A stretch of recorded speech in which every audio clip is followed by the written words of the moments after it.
Shalom, Ahin, Ahubim.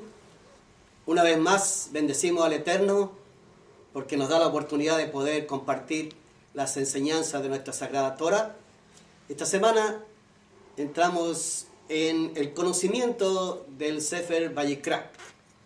Y el Sefer Vayikra, como lo hemos compartido en algunas oportunidades, la verdad es que es un libro, es un Sefer de una importancia tremenda, que viene a ser el alma, la neshama de la Torah. Si usted se fija, el Vayikra está en el centro de la Torah, como libro propiamente tal, y les sugiero que vea los comentarios de esta misma porción de la Torah del año 2013. Ahí explicamos un poco más referente a la importancia del Sefer Vayikra. Pero en este Sefer, el Santo Bendito nos introduce en la importancia en todo lo referente a los korbanot, a los sacrificios.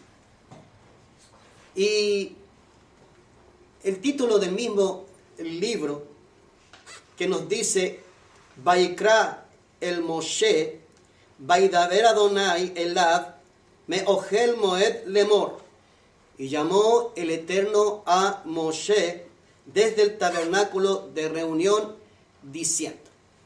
Y esta es la importancia del libro, que en este Sefer el Santo Bendito hace un llamado no solamente a Moshe, sino a toda la raza humana, a toda la humanidad.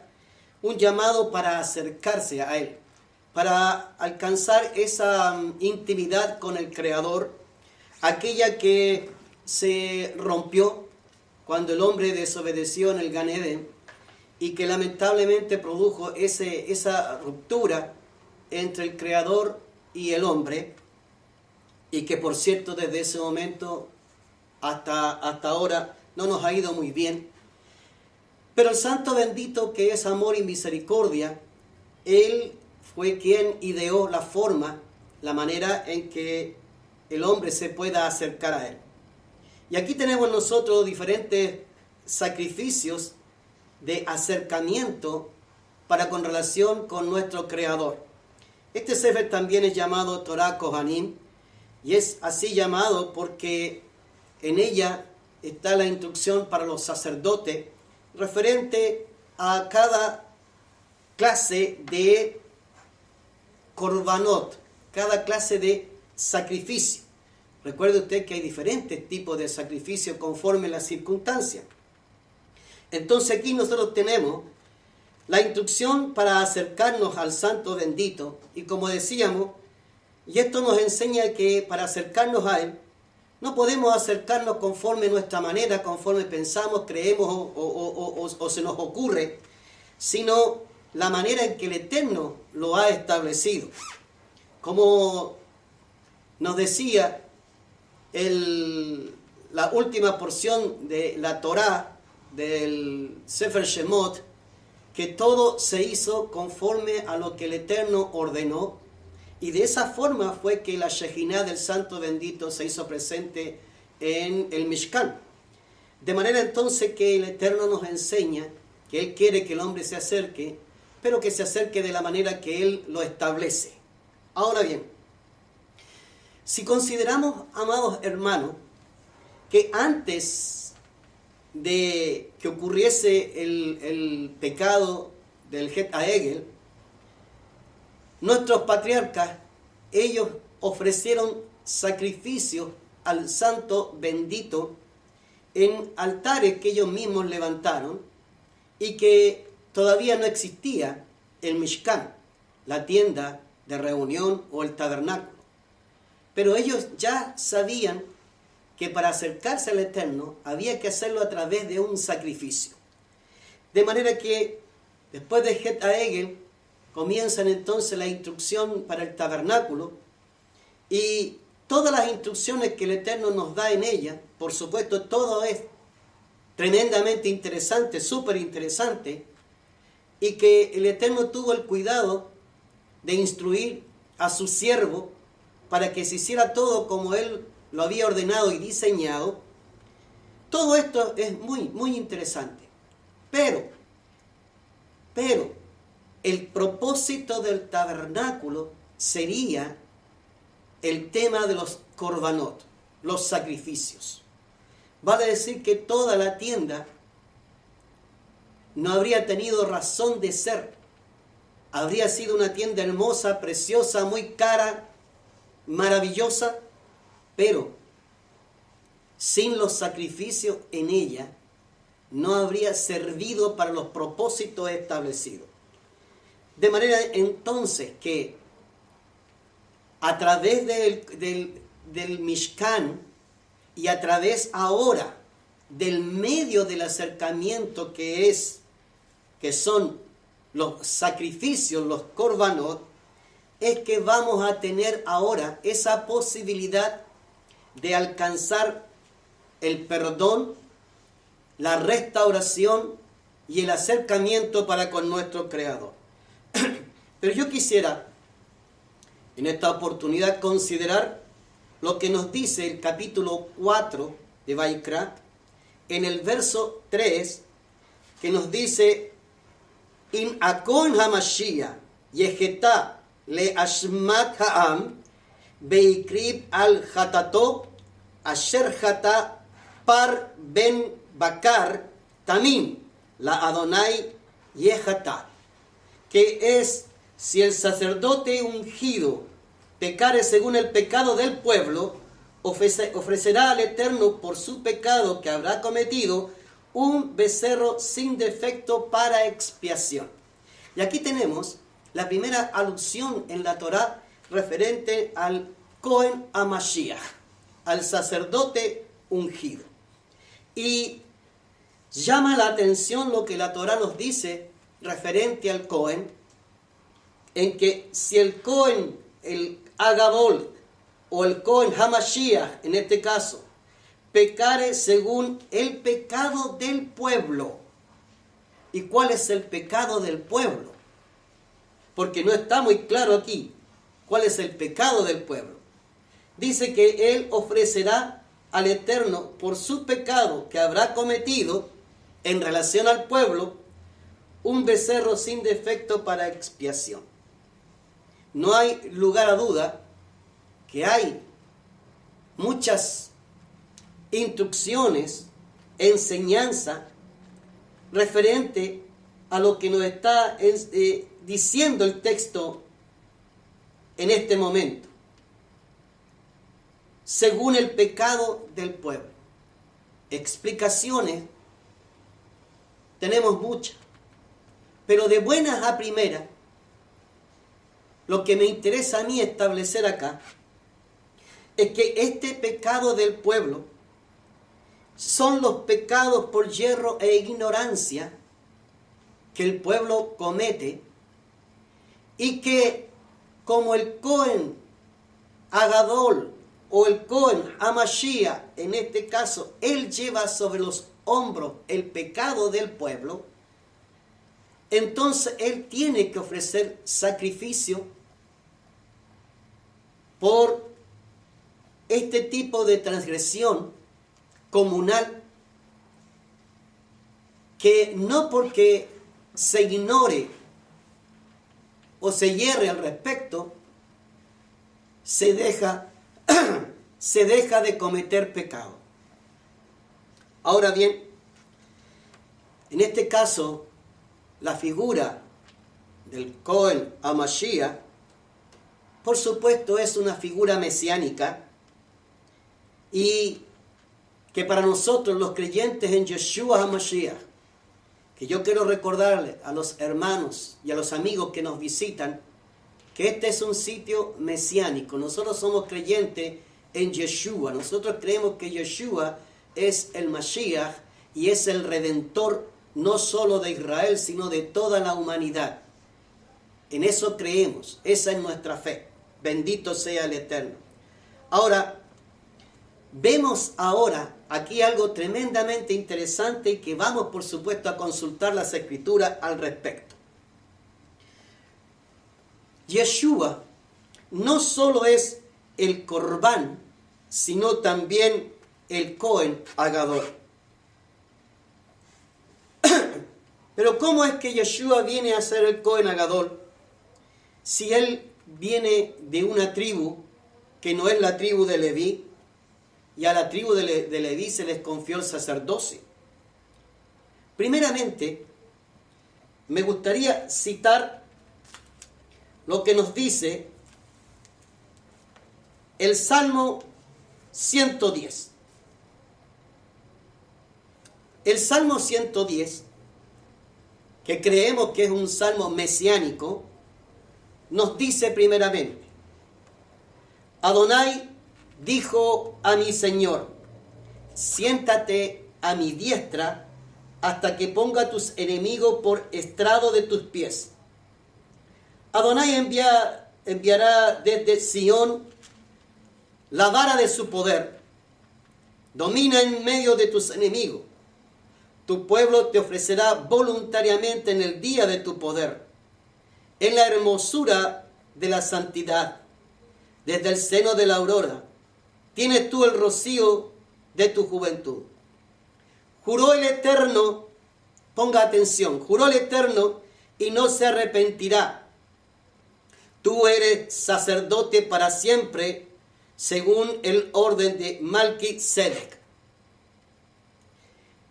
El Señor está a tu diestra. Y aquí hay algo interesante.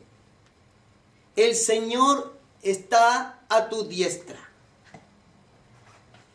¿Quién es el Señor que está a la diestra de quién?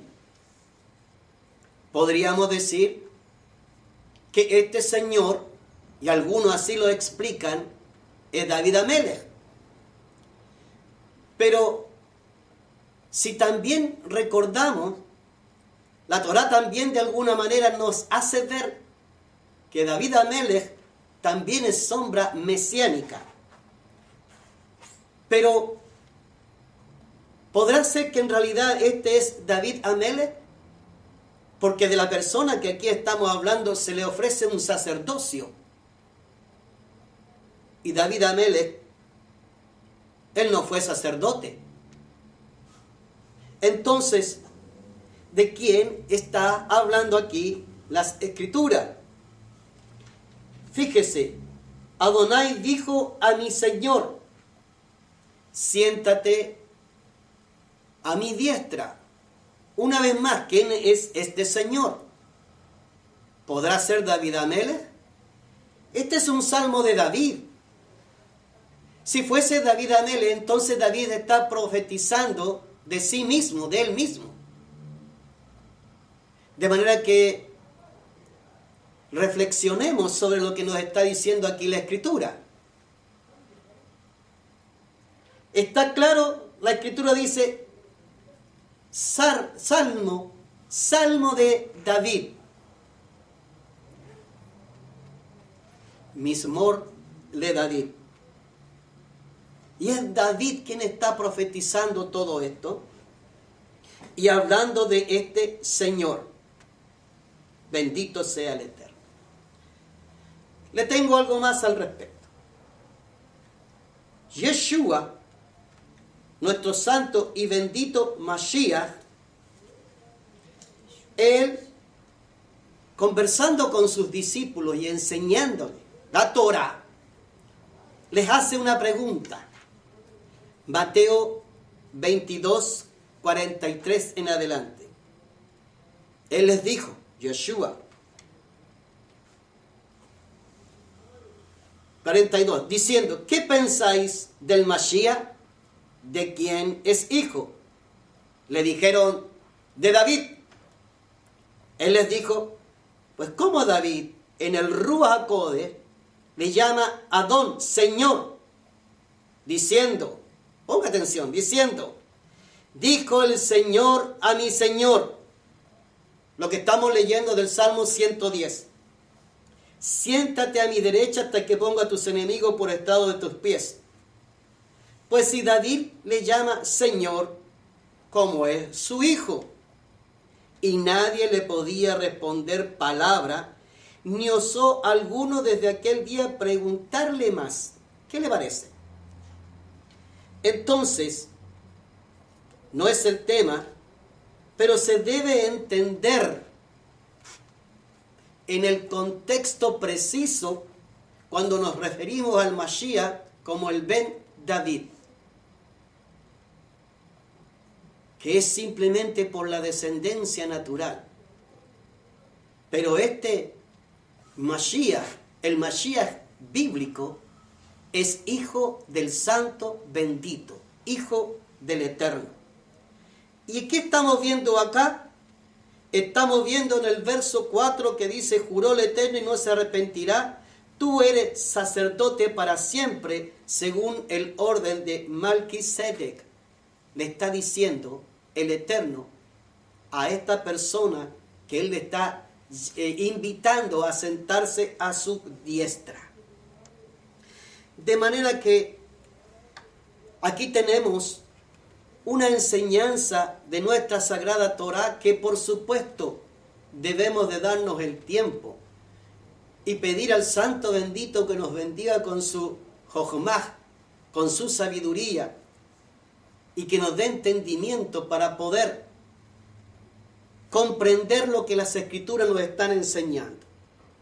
Ahora yo quisiera invitarle a la carta de los Hebreos, donde el escritor de esta carta hace un hermoso derash, precioso derash, referente del Salmo 110, y enseñando sobre quién es que las Escrituras están hablando, en el cual ha recaído el sacerdocio de Melquisedec.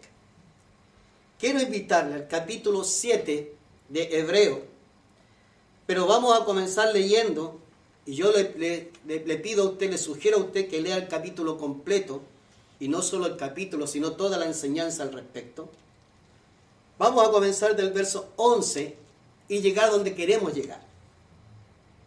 Dice el Brit Hadashah: si pues la perfección fuera por el sacerdocio levítico, porque bajo él recibió el pueblo la ley, la Torá, ¿qué necesidad habría aún de que se levantase otro sacerdote según el orden de Melquisedec, y que no fuese llamado según el orden de Aarón?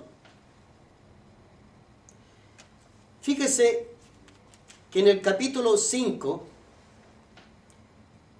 nos dice la Escritura en el verso 4: y nadie toma para sí esta honra, sino el que es llamado por el Eterno, como lo fue Aarón. ¿Cuál honra? Ser el Cohen Agadol, ser el sumo sacerdote. De manera que la Torá está estableciendo entonces que el Cohen Agadol, del que estamos hablando, el Cohen HaMashiach, que en este caso era Aarón, Aarón llegó a ser Cohen porque el Eterno lo escogió, el Eterno lo seleccionó para esta obra, para este trabajo, para este servicio. De manera que nadie puede proclamarse, nadie puede tomar para sí mismo una investidura de esta naturaleza si el Santo bendito no lo señala. Eso debe quedar claro. Bendito sea el Eterno. Ahora bien, el verso 12: porque cambiado el sacerdocio, necesario es que haya también cambio de ley. Y aquel de quien se dice esto es de otra tribu, de la cual nadie sirvió al altar. Porque manifiesto es que nuestro Adón vino de la tribu de Yehudá, de la cual nada habló Moshe tocante al sacerdocio. Y esto es aún más manifiesto si a semejanza de Melquisedec se le levanta un sacerdote distinto, no constituido conforme la Torá del mandamiento acerca de la descendencia, sino según el poder de una vida indestructible, pues se da testimonio de él. Fíjese ahora: tú eres sacerdote para siempre según el orden de Melquisedec. Queda pues abrogado el mandamiento anterior a causa de su debilidad e ineficacia. Y el verso 19 nos dice, pues nada perfeccionó la Torá y de la instrucción de una mejor esperanza por la cual nos acercamos al Eterno. Y esto no fue hecho sin juramento. Bendito sea el Eterno.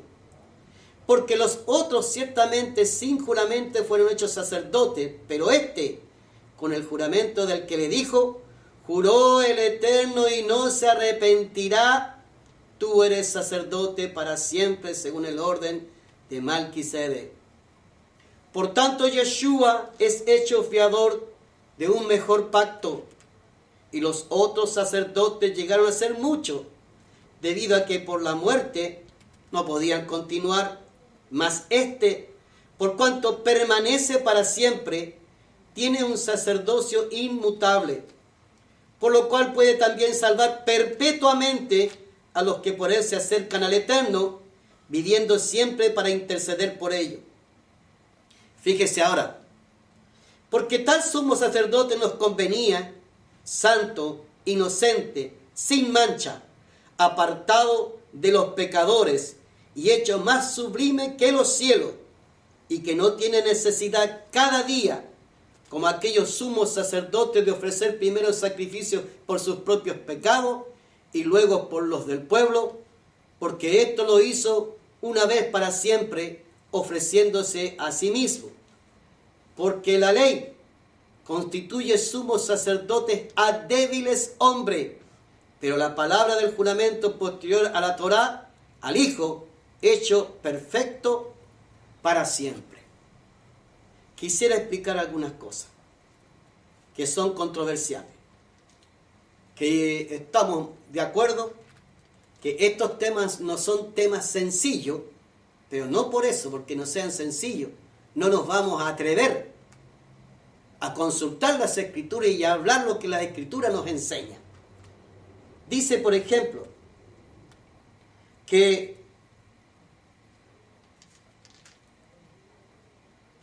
dice, si pues la perfección fuera por el sacerdocio levítico, porque bajo él recibió el pueblo la Torá, ¿qué necesidad habría aún de que se levantase otro sacerdote según el orden de Malquisedec, y que no fue llamado según el orden de Aarón? Porque cambiado el sacerdocio, necesario es que haya también cambio de ley. Y de aquel quien se dice que esto es de otra tribu, de la cual nadie sirvió en el altar. Y seguimos, y quiero llegar, dice, el verso 19, pues nada perfeccionó la ley y de la instrucción de una mejor esperanza por la cual nos acercamos al Eterno. Y terminamos leyendo en que nos dice que tanto el sacerdocio como la misma Torá eran débiles. ¿Débiles para qué? ¿Cómo podemos decir que la Torá es débil y que la Torá no es perfecta? La Torá es perfecta, pero debemos de entender en qué contexto. Aquí se está hablando del sacerdocio, no se está hablando de cambiar toda la Torá, sino el sistema levítico. ¿Y por qué era necesario cambiar el sistema levítico? Porque bajo el sistema levítico el hombre no limpiaba sus pecados. El sacrificio lo que hacía los cubría. Y bajo el sistema levítico los pecados de muerte no tenían perdón. Entonces, ¿dónde está la diferencia en esto? Está la diferencia, y tremendamente grande, una gran diferencia, en que bajo el sacerdocio superior, que es el sacerdocio de Malquisedec, que también nos enseña la carta a los hebreos, que nuestro padre Abraham, reconociendo la figura de Malquisedec mayor que él entregó, pagó sus diezmos. Y nos enseña la Escritura que aún la propia tribu de Leví hizo lo mismo estando en los lomos de nuestro padre Abraham. Entonces, ¿cuál es el punto? El punto es que todo lo que estamos estudiando y vamos a estudiar apunta a una sola dirección, hacia la perfección de lo que significa el sacrificio perfecto, que ese sacrificio perfecto lo hizo Yeshua, nuestro Mashiach bendito. Ya hemos establecido y establece la Torá que los diferentes sacerdotes ungidos como sumos sacerdotes, todos eran hombres y hombres débiles que tenían que ofrecer sacrificios por sí mismos como también por los del pueblo. Pero el Eterno ha levantado no solo el sacrificio, sino también a un sacerdocio mayor. Y ha designado a Yeshua, nuestro Mashiach bendito, amado, como sacerdote según esta orden. ¿Y cuál es el cambio que ha ocurrido? Como dijimos, tremendo, importante. ¿Por qué? Porque bajo este sistema, bajo el sacerdocio de Melquisedec, se hizo un sacrificio y este sacrificio fue perfecto y para siempre. Y bajo este sacrificio y este sacerdocio, todos los pecados, incluso los de muerte, tienen perdón para con el Eterno. Bendito sea el Santo bendito. Ahora bien, para terminar, hablamos del pecado del Cohen HaMashiach según los pecados del pueblo, y dijimos que eran en este sentido los pecados de hierro e ignorancia. Y aquí tenemos una alusión más sobre la persona de Yeshua HaMashiach siendo el Cohen Hagadol perfecto. Lucas 23, en el verso 33, estando Yeshua en el madero, por terminar su sacrificio perfecto, exclamó: Padre, perdónalos, porque no saben lo que hacen. Y aquí vemos que se está pidiendo perdón por los pecados de hierro e ignorancia del pueblo. Shalom.